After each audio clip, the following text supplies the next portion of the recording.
Joe, it's Bob and Tony here in our Eastern Connecticut studio. Thanks for joining us tonight, Joe. Hey, Lex. Hey, how are you, Tony? How are you, Thanks Bob? for joining us. We're doing well, and we thank you for calling in, Joe. We appreciate your cooperation and willingness to come on. It's been a lot of fun just reading about the company and checking out your website, and we probably have 1,000 questions for you. So just sit down and let us fire at you, because we can come at every angle here, because there's so many things we can talk about. Sure. Hey, all ears. It's a terrific endeavor, and you know, having coached and having played, and man, I really enjoy this. But Joe runs the Diamond Edge Player Development, Tony, other end of the state. He employs different trainers and offers different kinds of classes we have people ages 9 and up. Some of the goals I read, Joe, to develop a strong work ethic in these people, maximize his or her performance in sports, reach his or her physical potential in a safe, efficient manner. And at the end, we'll talk about the mission statement. But again, Joe is the CEO president. I should tell the other staff members, Joe, that you have working with you. You have Frank Rizzo, vice president of operations, Kevin Gilroy, Lance Pliego, I hope I'm saying that right, and Brandon DiBiase, along with a bunch of other trainers. So we wanted to give them plugs. But as usual with all our guests, Joe, we always start out by asking you about your younger days, your childhood. Maybe you can tell our viewers about your favorite sports, favorite players growing up, maybe some major influences on you as a youngster. Yeah, sure, guys. Thanks for having me, first and foremost. You know, obviously, coming out of Stamford, Connecticut, there's a lot of history and tradition down there, especially from the baseball side.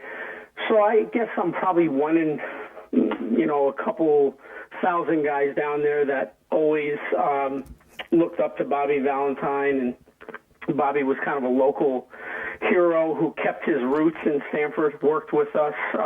Even in his major league years, he'd come out and support us, whether it be Twilight League or 16-18 Babe Ruth. So he always made himself accessible and was kind of easy to grasp to. Grew up in Springdale, worked really hard, learned a good work ethic at a young age. Actually in Little League, when we were out, knocking on doors and selling boosters, and learn the spirit of doing the right things because they're the right things to do. So we supported our leagues, and back then we were the ones out there raking the fields and doing all the things we had to do to get out there and play the game ball on. games. If it was raining out, there was no crew. The 11 and 12-year-old kids were out there taking the puddles out and raking the mound and so forth. And and then after my Little League years, went on to 13, 15 Babe Ruth, played baseball in high school. Actually had more of a situation there. I was at Stanford High for 2 years. Later on, transferred to Stanford Catholic High, which ended up being somewhat regretful for me. It was a wonderful, wonderful school, but left a lot of good friends and memories behind. Graduated from Stanford Catholic High in 1975. Was on that state championship team in 75 that went to the finals. And, after that, we went to Sacred Heart, 1976. But all through the years, I had a mentor out of South Florida named Fred Ferrara. Fred, at the time, was a scout with California Angels. Fred then, moved himself over to coach a Division II school in Fort Lauderdale, Florida, called Fort Lauderdale College. So, I got a call from Fred. As a youngster, I went down to Bucky Dent's baseball school in Florida several times. Fred was one of the owners with Larry Hodgkins.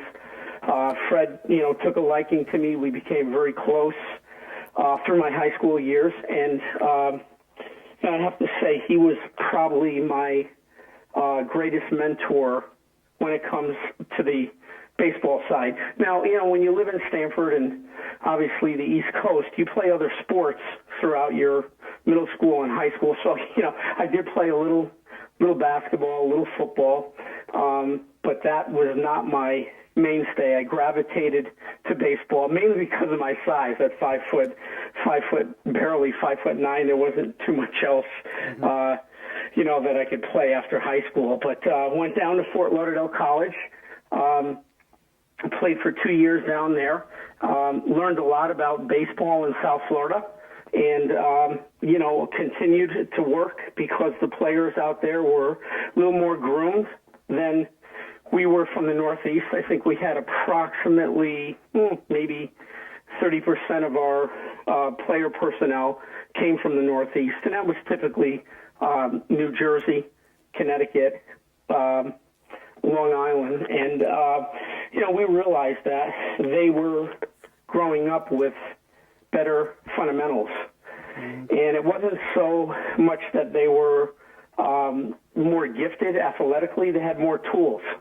And you saw some of the tools at spring training camps out there in South Florida. The Pompano area had the Texas Rangers, another great baseball guy, Artie DeFilippis, who got drafted out of there, played with the... our former teammate, yeah. Yeah, played with the Washington Senators and got a chance to see Artie out there a little bit. But, the game goes a little quicker in the Southeast. And, you saw the kids with their tools. They had better conditioning skills.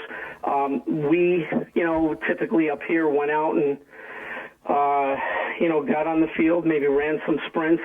Our teammates we'd loosen one another up on the sidelines, whether it be leg stretches or whatnot, and then we went out in the field and threw. It was a whole different ball game for the players out there. They took a little longer to warm up their tools. They were using Vertimaxes back in the 70s, and the Vertimax is basically just a piece of equipment that allows for resistance, and we saw that happen back in the mid to late 70s, and it really improved acceleration. And when we talked to our teammates, they said, oh, yeah, we've been doing this since we were 6 years old. So you started to see the difference in just how they were trained. So Fred, at that point, I left, came back to Connecticut. Actually, Tony D'Angelo was one of my teammates. We played together at the Villa, played together in Twilight League for several years. Four pitches in the fifth, the submarine. I don't know what I had for dinner last night, but I remember that, pal. Let me tell you. yeah, that was one of the better times of our lives. We had fun. We had some miracle runs there, but the guys were great. Came from different walks of life. We had kids from Darien, we had kids from Norwalk, all over that just, somehow gravitated to us, in our Twilight League, which was pretty well renowned within the Connecticut area. I think we were probably the larger and more skilled group. So, Fred and I stayed in touch. Funny little story if you have a minute. Sure. I'll never forget, we were, it was the year of the Major League Baseball strike. I think it was 1981. And I was out there. And what happened, Fred called us after a team meeting and said, by the way, we have a game against the New York Yankees AA club tomorrow at Boggs Field. And I didn't want to tell you guys ahead of time because I didn't want you to get all this angst, if you will. So, we were, we kind of had sheepish looks on our faces. And lo and behold, we're taking infield. The limousine pulls up in right field, and the late, great George Steinbrenner with Gene Michael and the late Dick Hauser pile out of the limousine, and they're sitting there, and they were doing some advanced scouting for the team.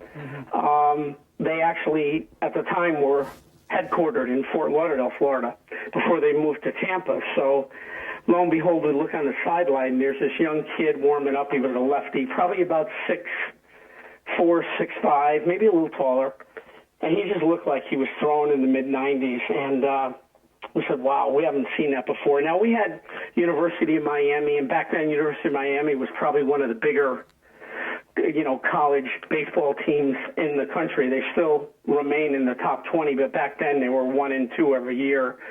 So we did see some good pitching, but not the likes of this kid. So we find out, we look at the scorecard before the game, and who was it? It was Dave Righetti. Yeah. And Righetti gets on the mound, and our first 5 or 6 guys, actually our top 5, took extra base hits off him. By the 4th inning, we were leading the Yankees 12-1.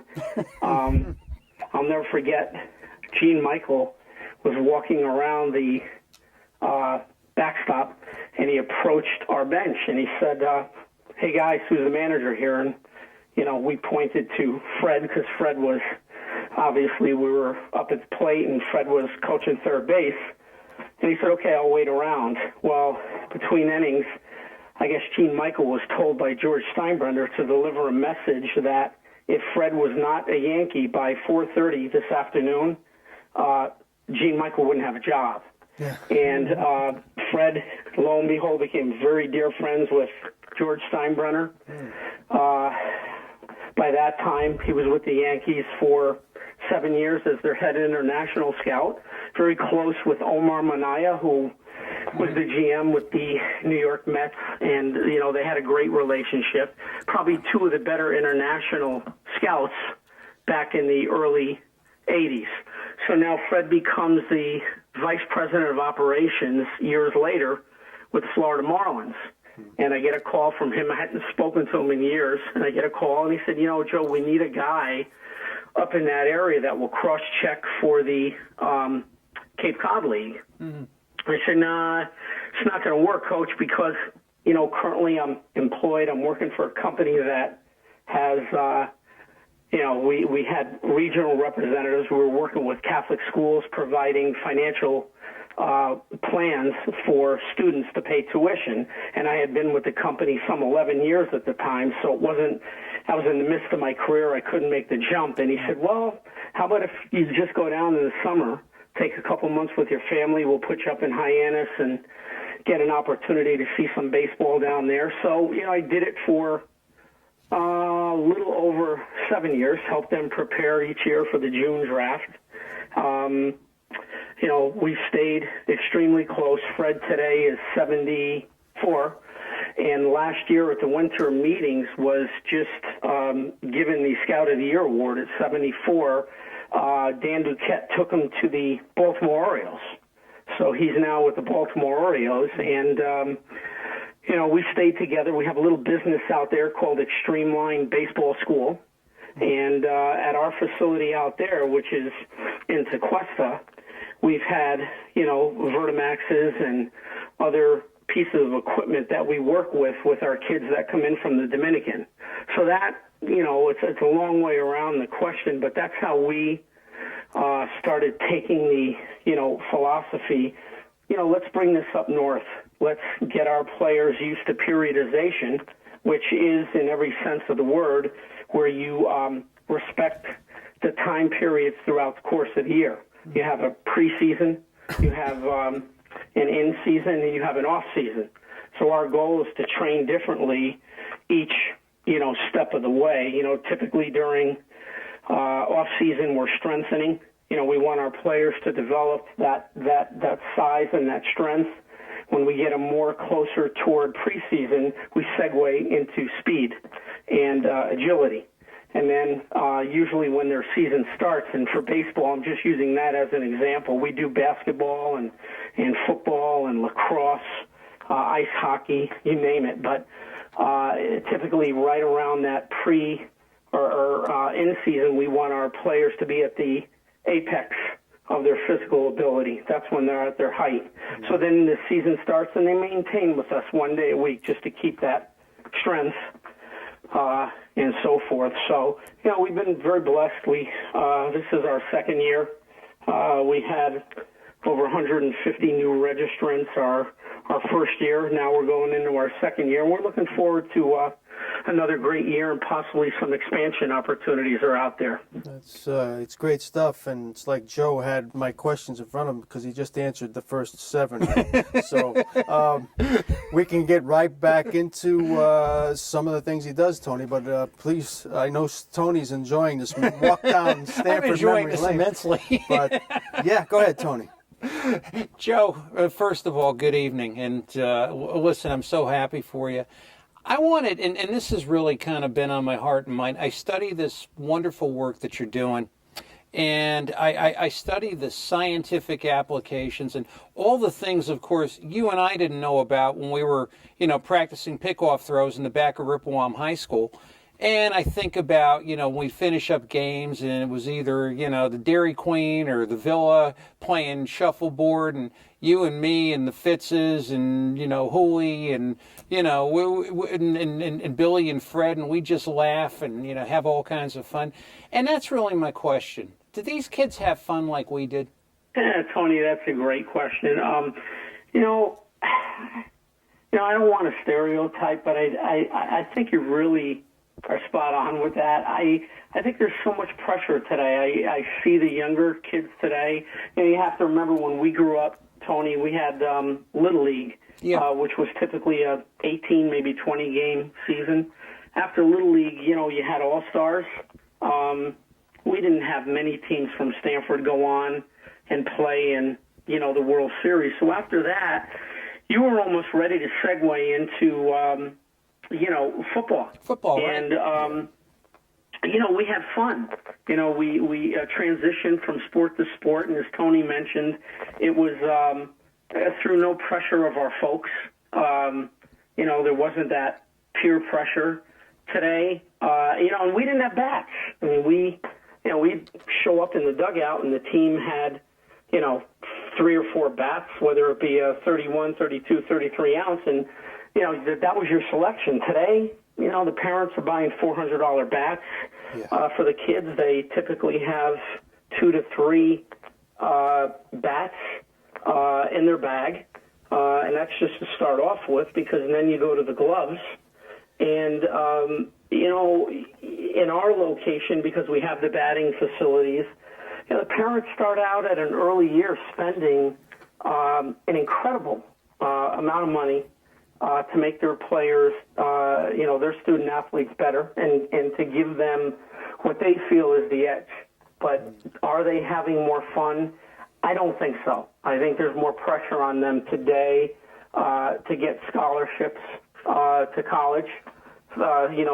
Some kids who are ready to go on to college stay back and become post-grads at private boarding schools vis-a-vis the Gunnery, the, Canterbury School, Avon Old Farms, Salisbury. And, if you're fortunate enough, many of those schools are good feeders for the draft, but only 1 or 2 kids from each school might go in the mid to late rounds in the draft. So at the end of the day, when you ask yourself, what's it there for? Is it, should you be that competitive all the way through, or should you be able to have fun at an early age and then kind of slowly, weed yourself out like we did? Not all of us went on and played, college baseball, and then some of us looked in the mirror and, earlier than others and said, you know what, this is it. You got to go out and work.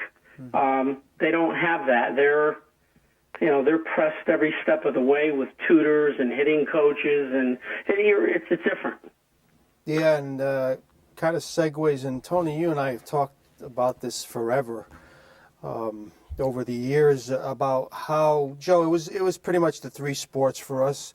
When the calendar turned, we changed, and I coached 14 years, Joe, at the middle school level, baseball, basketball, mostly baseball, and I found that kids are just pulled in different directions, Joe. Now there was the option of lacrosse practice. And then if they weren't starting for us at the middle school level, they could go to their recreation baseball game that they'd have that same night. If there's not starting for us, they would start in that game. They may have a band concert that night they'd have to get to. But, it's a sign of the times, Joe. I mean, when does a kid If they have a lot of talent, Joe, when does the kid need to truly start specializing in a sport that they have the best shot at, quote unquote, making it? It's another great question, and I don't know if I can answer that because I think a lot of the better athletes are multi-sport players. Mm-hmm. And, now you're broaching the subject, should they drop a couple sports in high school because your junior year you think, or you may have heard rumbles that you're being looked at by Division I? I don't know. I kind of think up here in the Northeast with the ability to play, and that's our strength up here. We have that multi-sport athlete versus down south where they typically will choose early on. I think it goes back to Tony's question about being happy. Are they as happy as they were as we were growing up? I think if you got a chance to play high school and play a couple sports, I think you do it. I think you enjoy the camaraderie with your friends because it's a once-in-a-lifetime experience. I mean, Tony and I and some of our teammates could probably sit around a table, start out at, 3, 4 o'clock in the afternoon, and, we might still be there 2 days later talking about all the great experiences that we've had because we didn't have that kind of pressure that you had to do and you had to make these kind of choices. I think if you're a Division I player, your parents are spending money now to take you to a showcase. There's basketball showcases. There's football showcases that are run by Nike Spark. There are baseball showcases called The Perfect Game. And, you typically, the kids will go there. They join companies like NCSA, which is a recruiting firm.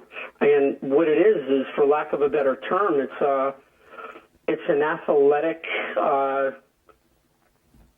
dating site, if you will. You go in there and you put your, you place your information on the website. Coaches can then go in and, parents are paying anywhere from $2,400 to $4,000 a year to have their kids in these databases. Now, when we were young, we had guidance counselors, and, they didn't have as many hats to wear. So when you look at a guidance counselor today at the high school level and talk to them, they've got so many different responsibilities at the school that they can't take each one of their assigned students and try to hone them in on an academic and an athletic fit. And, that's really what it boils down to. It's a combination of, you're never going to get that perfect fit. You might have a kid who has a 4.0 average and he's Ivy League material, but you're not going to play ball there because he can't crack a Division I sports program. So at that point in time, you have to make a decision. Do I take my Ivy League scholarship and give up sports or not? And that's really, I think, where you belly up to the bar with your parents, and that's when the decision should get tougher. But these programs out there that do recruiting, they provide you counselors, and the guidance counselors, they'll quantify your information. They'll look at your GPA. They'll look at your your scores, your ACT scores, your SATs, and they're going to tell you, well, academically, you can go here. These are your, short list of 7, 8 schools. The kid should be out there his junior year looking at those colleges and finding out whether culturally, religiously, socially, whether that is the good fit. Big campus. Do you want to go to a larger university? Is it a small Division II school up here in New England? And and then of course you have it's going the other way. We've had kids that have gotten full rides to Georgetown, Vanderbilt, on the academic side, and they try to play sports as a walk-on, and then they don't make the team for one reason or another, and kid calls home 6 months later and says, you know what, I just can't get this bug out of my mind. I am a football player or baseball player. I need to play. My aspirations are playing college, and I can't. I need to maybe think about going to a Division II school. So they switch and transfer out. Yeah, that's again. There's so much to it, Tony, and so specialized. And again, we're on the phone with Joe Loglisci of Diamond Edge Player Development, and again, go to the website diamondedgepd.com because we're not going to get to a lot of this stuff tonight, but you can learn a lot at that website. But just going through a lot of the things you do, Joe, one of your aims at the player development is injury prevention, and Tony and I talk about this constantly. Did we count pitches, my friend? It has to be foremost on everyone's mind, Joe. I mean, from the GM of teams down to the up-and-coming prospect. I mean, can you imagine if there was an injury prevention guru out there who had like a very high success rate? He'd be the guy making $30 million per year. I had this big jar of capsulin for crying out loud. But, that's good stuff, Tony. It worked. We might have counted pitches for John Houle, but other than that, I think it would have been, probably not. But you have a lot of intelligent trainers on your staff, Joe, and sure this is big for you guys. I mean, tell us maybe about certain movements that you see that kids do that can lead to injury, and perhaps maybe things that you stress to your students and staff that prevent injuries. Give us some idea about this whole injury prevention stuff. Yeah, sure, because I think that's a big part of it. That's an up-and-comer. What we do at our program is we start out by taking fitness quotient tests on all of our players. Not only from a performance standpoint, we look at their vertical jumps, their med ball throw, their 5-10-5 pro agility run, 10-yard dash, standing broad jump, just to name 5. But then we also run a series of tests to ensure that athlete doesn't have, Oshlaughters or, different,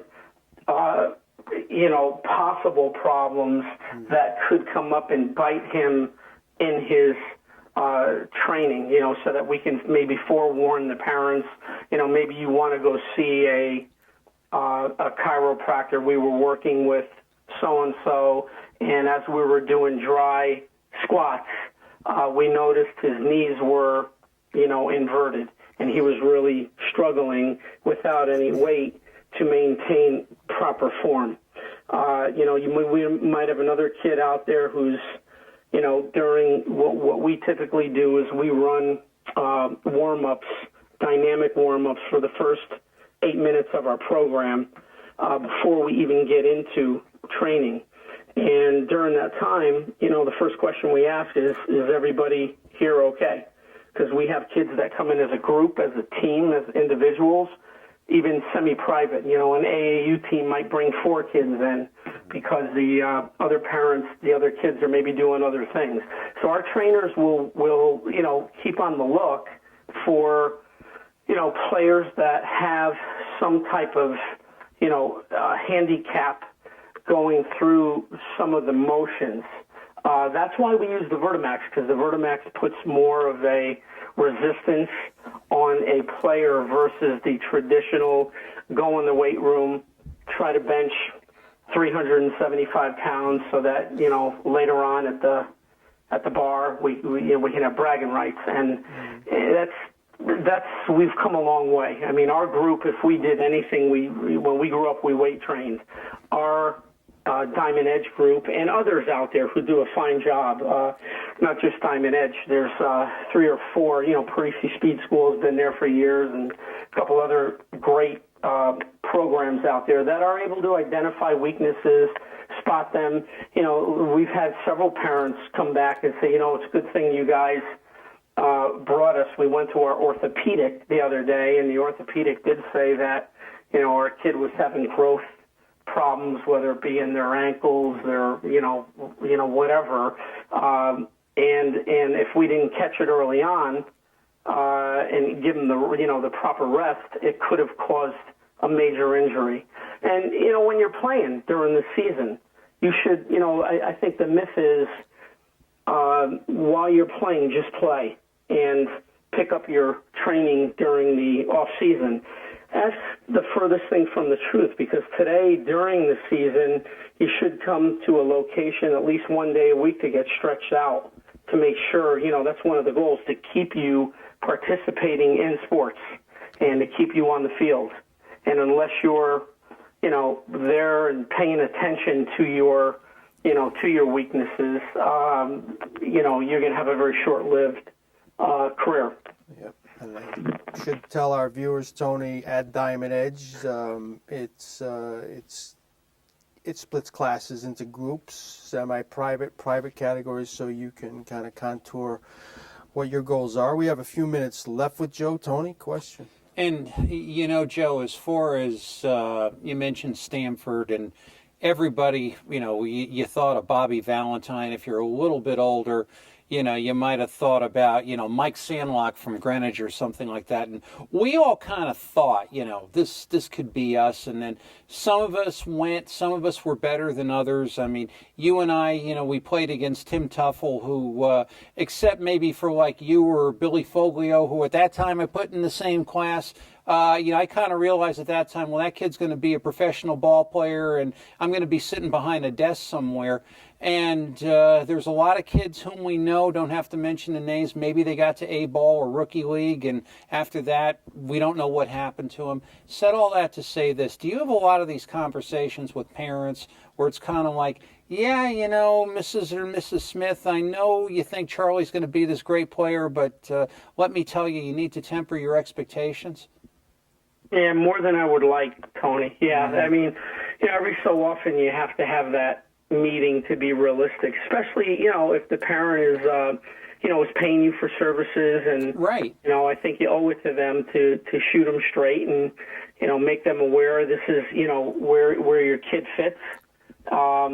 He obviously can get better through the years with hard work, so we're not saying, let's put the brakes on, but right now your kid might be a Division III or a junior college, community college player, not really destined. There's only so many people out there that can play Division II and in Division I, and it's not for everybody, Tony. You know that. Yeah.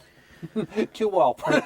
Yeah, we run into again, it's that parent mentality a lot of, Joe, and you run into it. I know what's best for my kid, and sometimes you're not actually doing your kid a favor if you get a very direct response, like you just said, Tony. Sometimes that's what you need to be brought to reality. For but sure. A lot of people are saying my kid's going to be that one out of thousands or whatever, depending on what level. But I was telling Tony also, Joe, before we let you go, I mean, regardless of how fit and fast a kid you can get and improve his conditioning and everything, if this kid doesn't have fundamentals, what do? I mean, you probably get kids that you recognize, man, yeah, they're physical specimens, but I'm not sure if he can feel the ground ball.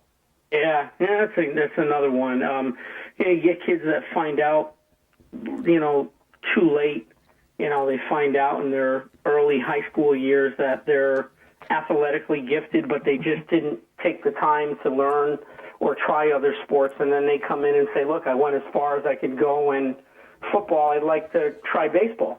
Well, you're in the high school years, and although those kids might not be throwing 90 miles an hour, it's not the easiest thing in the world to come from, football and hit a 75 mile an hour fastball.